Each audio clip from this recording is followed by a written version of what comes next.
आपको लाखों रुपए का नुकसान हो सकता है अगर हंगेरी के जो वर्क परमिट के डॉक्यूमेंट्स हैं आपके पास वो ओरिजिनल नहीं है, उनके साथ एडिटिंग हुई है, उनके साथ छेड़छाड़ हुई है। ऐसे ही अगर आपके डॉक्यूमेंट्स ऐसी कंपनी के हैं जो बोगस है, जो सिर्फ डॉक्यूमेंट्स देने का काम कर रही है, लेकिन वो एग्जिस्ट इसीलिए करती है कि आप जैसे लोगों को डॉक्यूमेंट्स दे के पैसे कमाए जा सके, तो भी आपका वर्क वीज़ा नहीं अप्रूव होगा। तो दोस्तों, मेरा नाम चंद्रशेखर है और आज के इस वीडियो में मैं आपको बताने वाला हूं कि हंगेरी के जो वर्क वीज़ा के डॉक्यूमेंट्स हैं या वर्क परमिट के डॉक्यूमेंट्स हैं, आप उन्हें खुद कैसे वेरीफाई कर सकते हैं। इससे पहले कि हम आगे बढ़ें, मैं आपसे रिक्वेस्ट करूंगा कि आप हमारे YouTube चैनल को सब्सक्राइब कर लीजिए, क्योंकि मेरा पर्पज़ है आपको यूज़फुल इन्फॉर्मेशन देना। और अगर आप इस चैनल पे नए हैं तो सब्सक्राइब के साथ साथ बेल आइकन भी प्रेस कर दीजिए, ताकि जब भी मैं ऐसे वीडियोस अपलोड करूं हंगेरी या यूरोप की और कंट्रीज़ के बारे में तो आपको पता चल जाए। तो दोस्तों, आज के इस वीडियो में हम ये बात कर रहे हैं कि हंगेरी के जो वर्क परमिट के डॉक्यूमेंट्स आपके पास आए हैं वो ओरिजिनल है या फेक है, या जिस कंपनी के डॉक्यूमेंट्स आपके पास आए हैं वो बोगस कंपनी तो नहीं है, ये आप कैसे पता लगा सकते हैं। देखिए, हमने पिछले कुछ सालों में बहुत ज़्यादा रिसर्च की है और हमारे बहुत सारे सब्सक्राइबर्स ने हमें अपने डॉक्यूमेंट्स भेजे हैं, हमने बहुत सारे रिफ्यूज़ल लेटर्स देखे हैं, तो उसके बेसिस पे मैं ये वीडियो बना रहा हूँ। अब देखिए क्या होता है, सबसे पहले ये समझ लीजिए कि वर्क परमिट के डॉक्यूमेंट्स क्या होते हैं जनरली। अब देखिए, जब आपको हंगेरी में कंपनी एम्प्लॉय करने को तैयार होती है तो सबसे पहले आपको देती है प्रिलिमिनरी वर्क कॉन्ट्रैक्ट। वो आमतौर पे दो भाषाओं में होता है, दो कॉलम्स होते हैं, एक तरफ हंगेरियन में, दूसरी तरफ इंग्लिश में। उसमें लिखा होता है आपका नाम, आपकी मदर का नाम, आपका पासपोर्ट नंबर, आपका प्लेस ऑफ बर्थ।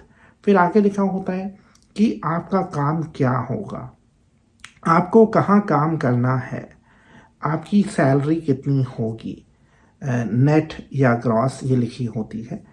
और तो ये चीज़ ध्यान रखनी है, ये जो सैलरी होती है ये आमतौर पे हंगेरियन फोरेंट में होती है। हंगरी की करेंसी फोरेंट है, यूरो नहीं है, क्योंकि बहुत सारे सब्सक्राइबर्स को ये भी कंफ्यूजन रहता है। इनफैक्ट ईयू में बहुत सारी ऐसी कंट्रीज़ हैं जहाँ की करेंसी अभी भी यूरो नहीं है, तो ये करेंसी फोरेंट में होती है। आमतौर पे अगर आप अनस्किल्ड हैं तो ये सैलरी जो होती है वो रेंज कर सकती है 2,66,600 हंगेरियन फोरेंट से लेके 3,50,000 हंगेरियन फोरेंट तक अनस्किल्ड के लिए। अब तो सबसे पहले आपको अपने प्रिलिमिनरी वर्क कॉन्ट्रैक्ट को देखना है।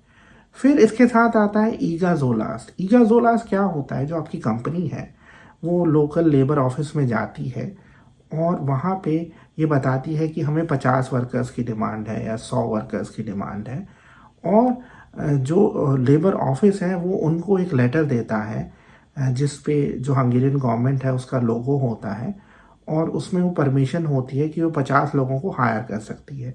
ईगाजोलास में ये नहीं लिखा होता है कि ये लोग कौन होंगे, सिर्फ एक परमिशन होती है। फिर जो तीसरा डॉक्यूमेंट होता है वो है एकोमोडेशन। देखिए, हंगेरी के किसी भी लॉन्ग टर्म वीज़ा के लिए एकोमोडेशन प्रूफ बहुत ज़रूरी है। इनफैक्ट हमने बहुत सारे ऐसे केसेस देखे हैं जहाँ पे वीज़ा जिस वजह से रिफ्यूज़ हुए हैं कि एकोमोडेशन प्रूफ सही नहीं था या वो एकोमोडेशन एग्जिस्ट ही नहीं करता था। तो अब आपको सबसे पहले ये इंश्योर करना है कि आपके पास ये तीनों चीज़ें होनी चाहिए। मैं रिपीट कर देता हूँ, प्रिलिमिनरी वर्क कॉन्ट्रैक्ट जो हंगेरियन और इंग्लिश में होता है या कई बार सिर्फ हंगेरियन में होगा, ईगाजोलास जो लेबर ऑफिस का अप्रूवल होता है, तीसरा है एकोमोडेशन प्रूफ कि आप कहाँ पे रहेंगे। अब देखिए, जब ये डॉक्यूमेंट आपके पास आते हैं तो आपको क्या करना है, आपको सबसे पहले देखना है कि किस कंपनी ने ये डॉक्यूमेंट्स इशू किए हैं। आपको देखना है उस कंपनी का क्या प्रोफाइल है। देखिए, आप गूगल सर्च करेंगे तो आपको उस कंपनी के बारे में पता चल जाएगा। आमतौर पे कोई भी ऐसी कंपनी, मेरा ऐसा मानना है, जो फॉरेनर्स को हायर कर रही है उसकी ऑनलाइन प्रेजेंस होगी, उसकी वेबसाइट होगी, वो फेसबुक पे होगी, लिंक्डइन पे होगी, ग्लासडोर पे होगी। तो आपको ये चेक करना है कि वो कंपनी कहाँ एग्जिस्ट करती है। उसके बाद कई बार क्या चीज़ होती है कि कंपनी सही है लेकिन जो उसके डॉक्यूमेंट्स हैं उनके साथ छेड़छाड़ हुई होती है। अब जैसे मैं आपको एक एग्जांपल देता हूँ, मेरे पास एक बांग्लादेश से एजेंट आए और उन्होंने मुझसे बहुत बातचीत की और मेरी उनसे दोस्ती सी हो गई। और फिर उन्होंने मुझसे कहा कि आप मुझे सैंपल्स दे सकते हैं वर्क कॉन्ट्रैक्ट के। और उन्होंने मुझे ये प्रॉमिस किया कि वो बांग्लादेश से बहुत सारे कैंडिडेट्स मेरे पास लाएंगे, तो मैंने उनको ट्रस्ट करते हुए वो सैंपल्स दे दिए। और वो ऐसे मतलब कैंडिडेट्स के थे हमारे जिनको हंगरी में एक कंपनी में जॉब मिला था। वो बात अलग है कि मतलब वो प्रोसेस डिले हो गया, लेकिन कंपनी जेन्युइन थी और बहुत वेल नोन कंपनी है, तो डॉक्यूमेंट्स मैंने उनके साथ शेयर कर दिए। उसके बाद वो कभी मेरे पास वापस मुड़ के नहीं आए। तो कई बार क्या चीज़ होती है, कुछ ऐसे भी एजेंट होते हैं जो किसी और एजेंट के थ्रू डॉक्यूमेंट्स ऑब्टेन कर लेते हैं और फिर उसे एडिट करके सर्कुलेट करते हैं। तो ऐसा भी बहुत होता है। अभी रिसेंटली भी एक एजेंट ने, कई बार एजेंट ईमानदार भी होते हैं। अब जैसे एक एजेंट जो गुजरात से हैं, उन्होंने मुझे सैंपल्स भेजे कुछ वर्क कॉन्ट्रैक्ट के, और जब मैंने उनको देखा तो मैंने उसमें पाया कि बहुत सारी गड़बड़ियाँ हैं। जैसे फ़ॉन्ट साइज़ चेंज है, तो आपको देखना है कि आपके कॉन्ट्रैक्ट लेटर में फ़ॉन्ट साइज़ तो चेंज नहीं है। देन ग्रामेटिकल मिस्टेक्स हैं।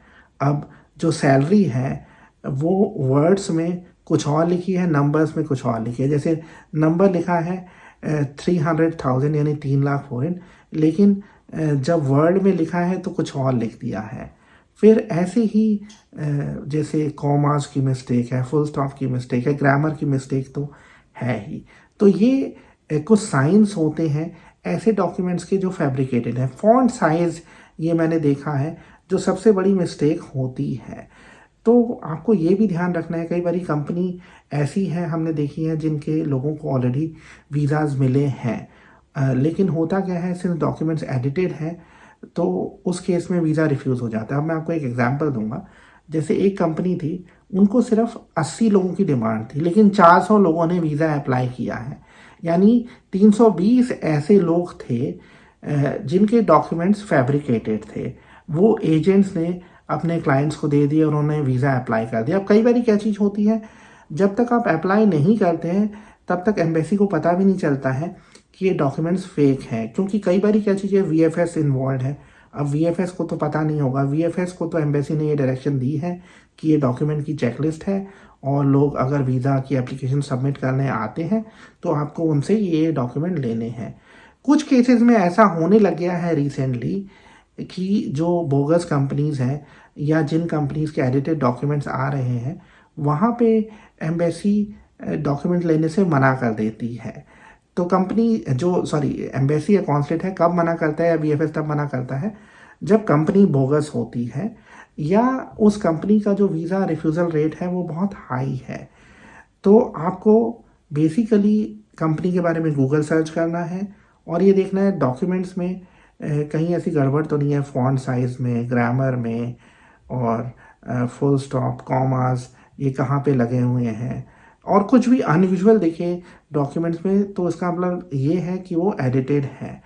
तो मैं कहूँगा कि आप वीज़ा अप्लाई करने से पहले डॉक्यूमेंट्स की जांच कर लीजिए। इनफैक्ट हमने रिसेंटली ये सर्विस भी शुरू की है कि आप हमें अपने डॉक्यूमेंट्स भेज सकते हैं और हम उन्हें 2 दिन के अंदर वेरीफाई कर सकते हैं। अब हम कैसे वेरीफाई करते हैं मैं आपको बता देता हूँ।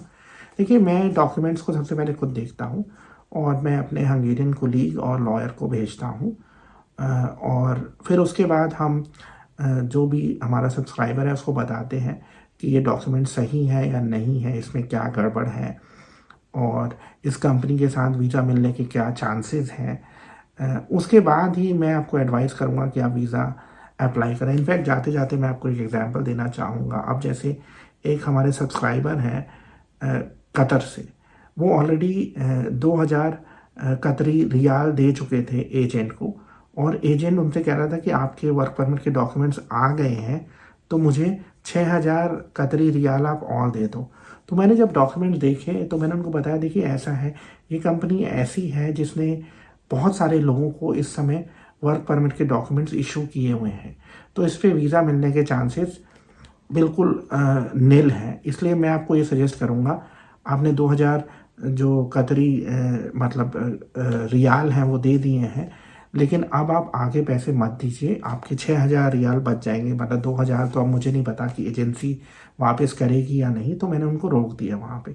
तो मैं कहूँगा कि अगर आप हंगरी ही क्या किसी और कंट्री का भी वीज़ा अप्लाई करना चाहते हैं या आपको एजेंट ने रिसेंटली डॉक्यूमेंट्स भेजे हैं, तो आप उसे वेरीफाई करने के लिए हमारे पास भेज सकते हैं। एक हम फ़ीस लेते हैं। अगर आपके कोई सवाल है तो आप पूछ सकते हैं। मैं जाते हुए आपसे रिक्वेस्ट करूँगा कि आप हमारे यूट्यूब चैनल को सब्सक्राइब कर लीजिए। Thank you very much.